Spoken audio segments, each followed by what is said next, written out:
ఆదోని పట్టణానికి సంబంధించిన పర్షాముల్లా వీధికి చెందినటువంటి ఒక ముస్లిం కుటుంబం బళ్ళారిలో శుభకార్యానికి వెళ్ళి తిరిగి వస్తున్న సందర్భంలో స్పీడ్ ఎక్కువగా ఉండడం, కంట్రోల్ చేయలేకపోవడం లాంటి సమస్యలతో పెద్ద యాక్సిడెంట్ జరిగింది. దురదృష్టం, ముగ్గురు అక్కడికక్కడే చనిపోయినారు, నలుగురికి గాయాలైనాయి. వాళ్ళల్లో ఇద్దరి పరిస్థితి విషమంగా ఉంది.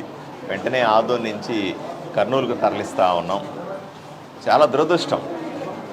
ఇటువంటి సంఘటన జరగడం ఆదోనిలో ఈ మధ్య కాలంలో ఎప్పుడూ లేదు.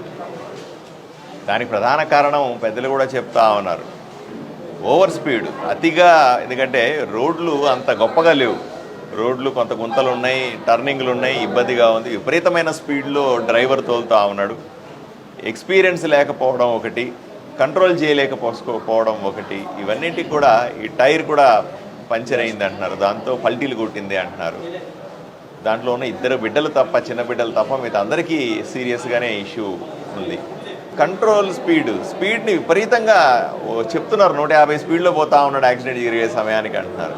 అంత స్పీడ్ వల్ల ఎవరికి ఇబ్బంది చెప్పండి? ఎవరు అర్జెంట్ ఏం పనులు ఎంత ఉన్నప్పటికీ కూడా ఆ స్థాయిలో మన స్పీడ్గా వెళ్ళాల్సిన అవసరం లేదు అని నేను అందరికీ విజ్ఞప్తి చేస్తూ ఉన్నాను. ఎందుకంటే ఇప్పుడు వాళ్ళ కుటుంబ సభ్యుల్ని ఎలా ఓదార్చగలం?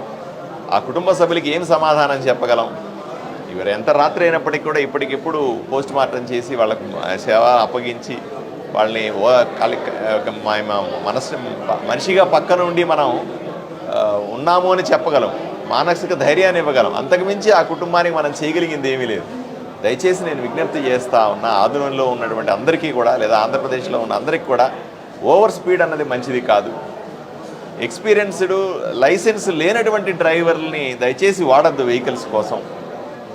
వీటిని దృష్టిలో పెట్టుకుని ఇప్పుడు జరగాల్సిన తంతు చేస్తాం, కానీ రాబోయే విషయాల్ని కూడా, రాబోయే పరిణామాలను కూడా మన దృష్టిలో ఉంచుకొని జాగ్రత్తలు పడాల్సిందిగా నేను విజ్ఞప్తి చేస్తాను.